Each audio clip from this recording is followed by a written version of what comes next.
In this lesson, we will be taking a step back from FMOD and its API to learn some more fundamentals about C# in Unity.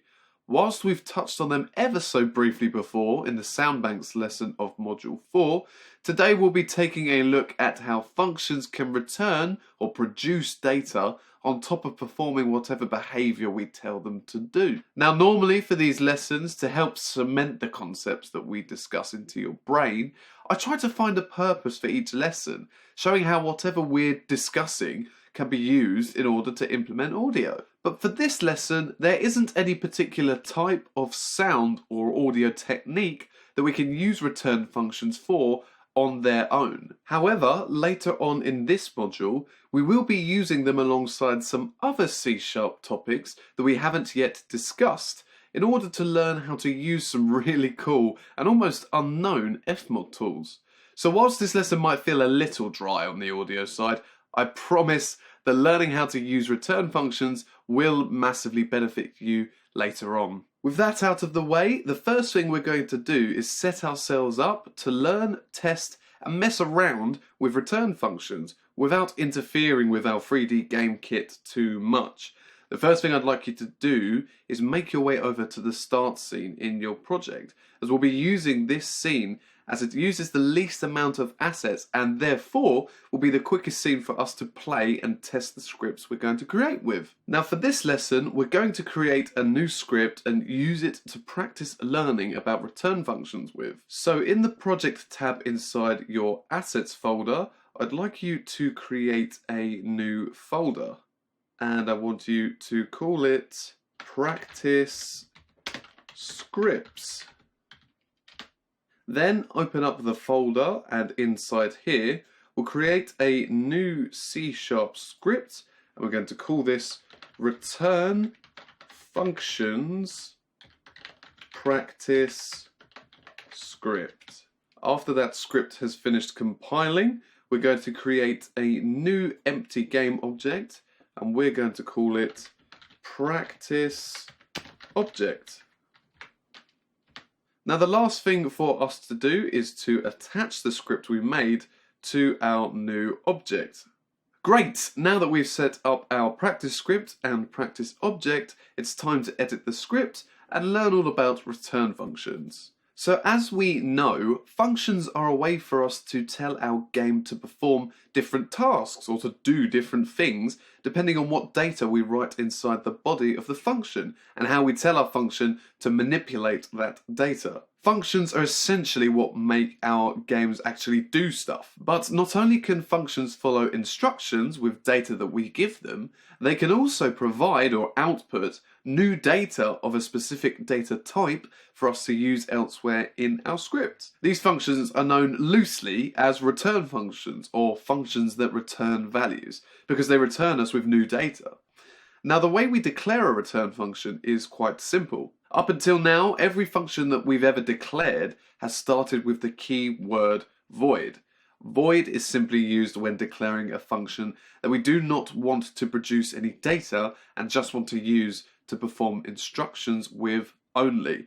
But if we do want to produce data, we simply replace the word void with the data type that we would like the function to produce. This could be anything to basic value data types like integers, booleans, string, floats, or even vectors like vector2 and vector3, to reference data types, for example by using the name of a class, such as the transform class. We can even use the name of an enum that we may have created in order for our function to produce a value for. So for example, if we wanted to create a function that produced a boolean value, instead of declaring it using the word void, we would instead write the word bool, give our function a name as normal, include 2 brackets for any parameters we may wish to use, and finally create a body with 2 curly brackets. So what we're going to do to help us understand how these functions work is declare a new function that will produce an integer for us in our script. First, let's quickly remove the update function as we won't be using it at all. Now, let's say that we wanted to create a function that will perform a mathematical equation for us and then output the answer for us to then be stored inside of a variable. Let's also say that we have two integer variables called first number and second number that hold the values 3 and 7 respectively. We'll use these numbers to perform the calculation with. We'll also declare another integer variable, and we'll leave this uninitialized, as this will be where our function will output and store the calculated answer into. Now let's declare the function. The first thing we need to do is make some space inside of our script, and instead of writing the word void, write the data type we would like our function to produce, which is the integer type. From here, we simply create a function like we would normally. So let's call the function calculate number. Then add 2 brackets for parameters and 2 curly brackets for a body. Next, we need to create the calculation. So let's say that we wish to multiply the first and second number together. Now, there are multiple ways we could write this depending on where we wanted the answer to end up. If we wanted to store it inside the answer variable, we would write answer is equal to the first number multiplied by the second number. So now the answer variable would hold the number 21. If we wanted to change and update one of our 2 number variables, we could write the name of, say, just first number and combine the multiplication with the equals operator and then follow it with the second number variable. So whilst first number originally held the number 3, it would now hold the answer to the multiplication, which is 21. But if we wanted to actually output or return the answer out from the function itself, we would write the keyword return followed by the equation, which is first number multiplied by second number. Now, every function that starts with a data type at the beginning needs to use the return keyword at least once inside of it. The return keyword tells the function what data it will actually return. To use it, we simply write the keyword somewhere inside our function, usually at the very end, and follow it with data that matches the data type written next to the name of the function. That data could be in the form of raw data, like a number, it could be a variable containing data, or even a calculation of some type, like we've just demonstrated in our script. Okay, so now that we have an integer function that will return us a value, what does that actually mean and how could we use that in our script? Well, just like any other function, we can call our return function to run by writing it inside of another, such as the start or update functions. So let's call our calculate number function from our start function so that it runs on the first frame of our game. Now we could save our script and run our game from here. The function would run and our calculation would be made, but we wouldn't be able to do anything with the returned data. Essentially, it would be lost. So instead, what we're going to do is set the value of our answer variable to the value that our function returns for us by writing answer equals calculate number. So now that we have a place to store the returned value, let's now create a debug.log function inside of the start function. Inside of it, we're going to write the name of our answer variable so that the value that we've just stored inside of it is displayed inside of Unity's console tab. So let's now save our script, hop into Unity and play our scene, and let's see what happens. And so as you can see, we've successfully set the value of our answer variable to the value that our calculate number function returned to us. Now, to help you understand these functions better, remember that there are 2 things at play here. The first is that the function is performed and any instructions that we may have given it are told to run. The second is that the answer variable will now be set to the value returned by the function, which we know to be 21. So in a way, we're able to use return functions as both a function, but also treat it as a piece of raw data or a variable too. For example, by setting the value of other variables with them. To demonstrate this, we're going to create a second debug log function. We're going to write this second one inside of the calculate number function itself to show how we can use it as a normal function. So inside of the log function, we'll simply write a message, something along the lines of the return function was triggered. So now whenever the calculate number function is called and told to run, the message will appear in our console tab in Unity. Okay, let's now save our script, play the scene in Unity one more time, and keep an eye on our console tab to see what pops up. Now take a look at what's appeared in the console tab. Both our debug.log functions have displayed their messages. Let's quickly jump back into our script a moment to analyze what's happened here. On line number 20, where we set the value of our answer variable, we also called the calculate number function to run, and as a function, it followed the instructions we gave it, one of which was to display a message in the console tab. Then of course, on the following line, the log function displayed the value inside the answer variable, which we know was the value returned by the calculate number function. Now at this point, you might be saying, Henry, why would we ever need to use these functions? Surely we could just perform this calculation inside of a regular function and set the value of the answer variable inside of that instead. And you would be right. Another way we could write this is by changing our function's return type from integer to void, removing the return keyword and instead setting the answer variable to the value directly, and then just use the start function to call the calculate number function as we would normally. Personally, I find return functions most useful when combined with function parameters. If you recall from the lesson in module 2 called Attaching Audio to Animation, function parameters are a way of inputting data into a function. They work by declaring a parameter of a certain data type inside of the brackets next to the name of our function. This allows us to pass data into these parameters whenever we call the function by writing data of the same type inside of the brackets. We can then use that data via the parameter inside of our function however we like. Function parameters are often used for functions that need to be used multiple times, but for different data values each time. If we had two different variables that we wanted to process inside a function in some way, we would have two options. The first would be to write two different functions, both performing the same role, but with different data or the different variables. The second would be to write one function to perform the task, but pass the data we want to perform the task with through the parameter. As you can see, the tidier option would be option 2.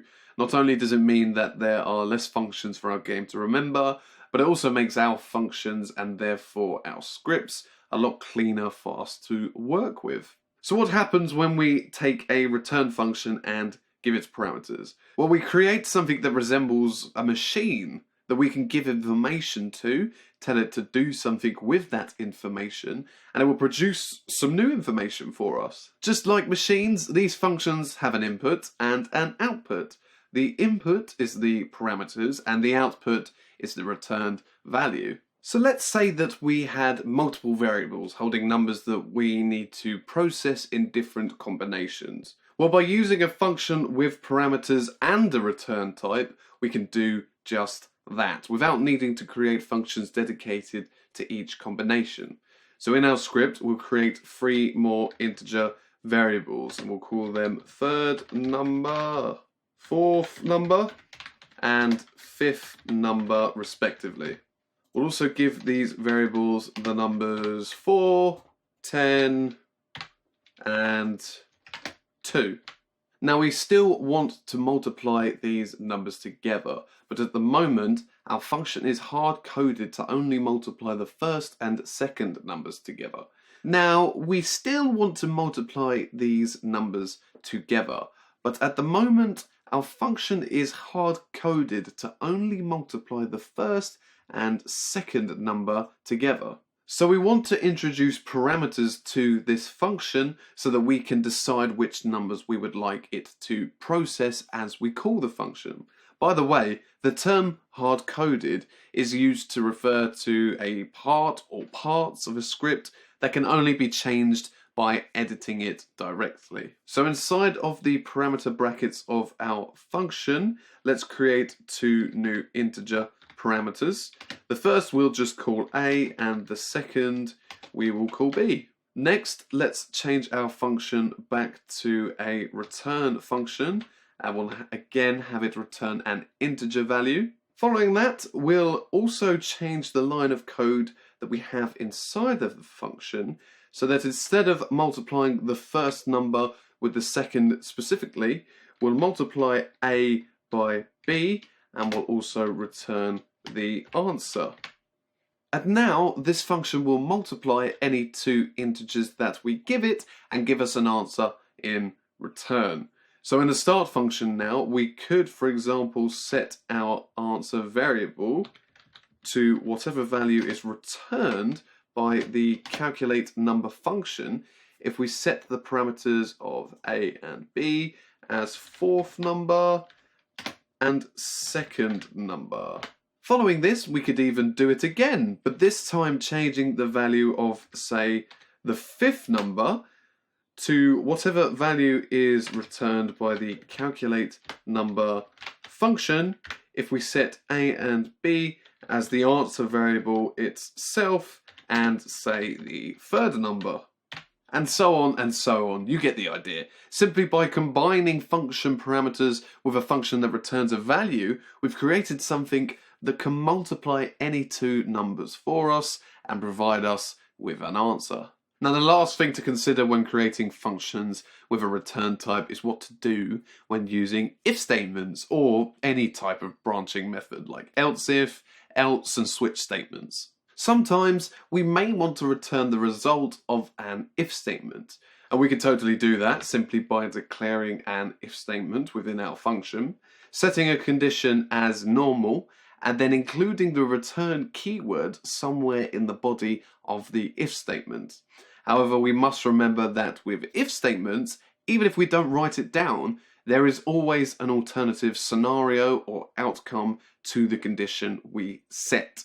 Therefore, we must include the return keyword again to tell the function to return a value if the if statement's condition was not met. If you don't, then you'll be presented with an error by Unity and you won't be able to run your game. To demonstrate this, let's add an if statement to our calculate number function. It doesn't matter too much what the if statement actually checks for or does, as we're more focused on using the return keyword within it. So let's just come up with an arbitrary condition, such as if A is less than B. We'll also just come up with a result inside of the body of the if statement too, and say that if this condition is true, then A would be incremented by 1. Now, if we were to leave our script like it is now, it would work perfectly fine. The if statement would check to see if A is lower than B, and if it is, increase it by 1. But if it isn't, no changes would be made. Either way, our function would still return the multiplication of A and B because it's been written after the if statement. But what would happen if we were to take our return line, cut it from our script, and then paste it within the if statement's body itself? Well, now as you can see by the red line underneath the name of our function, we're given an error, meaning this function and therefore the entire script will not work. If we hover our mouse over the error mark, it tells us that not all code paths in our function return a value. And this basically means that whilst the value will be returned if our condition is met, nothing will be returned if it is not. Now, to fix this, we could include a return underneath the if statement, just like we had earlier. Alternatively, we could use an else statement. So let's write else, and in the body of it, we'll tell our function to only return whatever value b holds. And now that we told our function what to return, no matter the outcome of our if statement, the error marker is removed. And now that we've told our function what to return, no matter the outcome of our if statement, the error marker is removed. The final thing to note about the keyword return, to help you understand how it works, is that it not only returns a value for the function, but it also ends it too. Remember how scripts work through the code we write by executing each line one at a time, moving down towards the bottom of the page?